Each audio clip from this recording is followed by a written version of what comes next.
He told me we couldn't have children, and for 14 years I believed him with every piece of my heart. But one rainy night, a girl knocked on my door and called me mom like it was the most natural thing in the world. In that moment, my breath stopped because her eyes looked just like mine. And that's when I realized he never lost our baby. He hid her. He didn't just hide her. He stole her life, her memories, her truth. Because some graves aren't filled with BAFTAs, only lies so deep they rot everything around them. And the lie he buried came walking back to me in the middle of the night. This is my 10 p.m. story. I always thought midnight silence was comforting, a soft blanket over our home. Even the fridge hum felt like a heartbeat reminding me I wasn't alone. But that night, silence didn't feel safe. It felt like a warning I didn't yet understand. At exactly 12:03 a.m., there was a knock, soft, hesitant, almost polite, like someone testing whether we were awake or alive. My husband stirred beside me but didn't get up.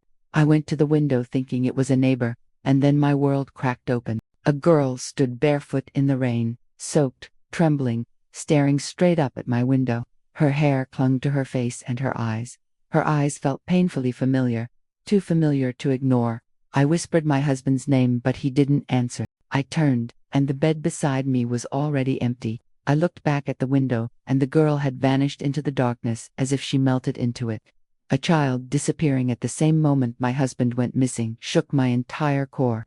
And the night had only begun. Morning came pretending nothing happened, but his phone told a different story. It lay unlocked on the counter. He never left it unlocked. As I stared at it, a message popped up that froze my blood. She reached and let her stay outside again. Hands trembling, I opened the chat and found photos, money transfers, birthdays, school pictures, everything built around a girl named Leila. And at the bottom of every message, she had written, "Thank you, Dad. Dad." The word shattered something inside me. When he walked in acting normal, asking me if I slept well, my voice shook as I asked, "Who is Lila?"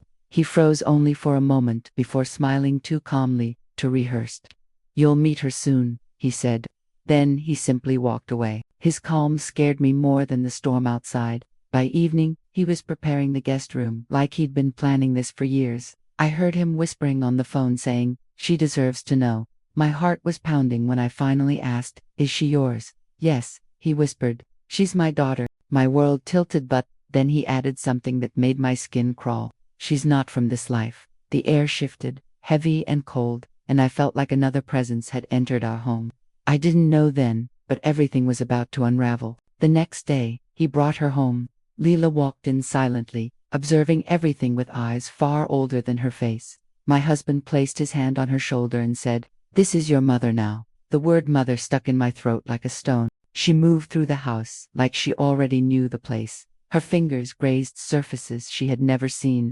Then she asked, "Where's the room with the blue curtains?" My stomach dropped because that room was the nursery we prepared for the baby we thought we lost. My husband looked away. That night, I heard laughter coming from the blue room, high, childlike, playful. But the door was locked from the inside. Fear wrapped around my chest like a fist.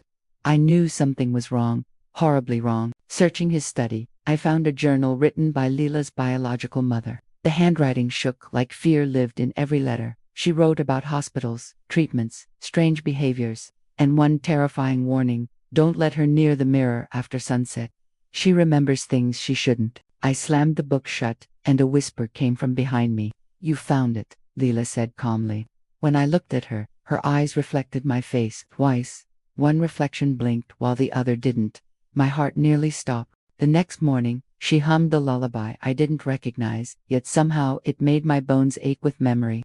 When I reached for sugar, I found a hidden photo under the jar, my husband holding a toddler, and behind them, I stood in the doorway, but the date on the picture was 5 years before we met. "How is this possible?" I whispered. Leila looked up and said softly, "You were there. You just don't remember." My husband rushed in, panicked, whispering, "She's starting to remember." Leila just smiled. That night, I entered the blue room again. The air felt heavy and cold. The mirror fogged from the inside, not the outside. A small handprint appeared, and through the fog, words formed. "Why did you leave me?" A voice whispered, "Come back to me, Mama." By morning, I couldn't take it anymore. I confronted him. He broke instantly. "She's ours," he said. "She always was." He told me I had been pregnant once. Told me the baby didn't survive. Told me he lied to protect me. But he wasn't protecting me, he was protecting his secret. She did survive, and he found her. Adopted her in secret. Raised her in shadows built from lies. That evening, she asked us to celebrate her birthday. But when I asked her how old she was, she smiled and said, 7. Her documents said 13. During the birthday, lights flickered out, balloons popped one by one, and the untouched cake started to melt without heat. Words appeared in the icing. Don't forget again. At midnight, the candles lit themselves and spelled the number 7. At 3 a.m., the landline rang. Static filled my ears. Then a woman's voice said, "She's not supposed to be there." I whispered, "Who is this?" "Her mother," she replied softly. "Tell her to stop remembering." The call ended before I could speak. I searched again, and found a letter hidden in his desk addressed to me. "If you're reading this, you've met her. She was ours." The date was 3 years before we even met. That's when I realized he had an entire secret life, a secret child, a secret past with me. Leela brought me a birth certificate with my name under mother. I told her it was fake, impossible. She whispered. I waited, and then I understood. He hadn't stolen another man's child. He had stolen mine 14 years ago. When I confronted him again, he whispered, "I saved her from you." My legs gave out beneath me. Lila appeared, holding a knife, but not to hurt me. Her hands were shaking in fear. "He said you'd take me away," she cried. "He said you were dead." A gunshot echoed through the house. My husband collapsed. Police arrived too late to save anything. Now Lila sits by the window, humming the lullaby I once sang when she was inside me, the one I thought no one remembered. Maybe motherhood is a haunting. Maybe memories twist themselves to protect us. Sometimes her reflection moves wrong. Sometimes it doesn't move at all. But when I say, "I love you," she always whispers, "I know." Some secrets don't end with truth. They end when new questions begin. This was my 10 p.m. story. For more haunting mysteries and emotional truths, subscribe to my 10 p.m. stories.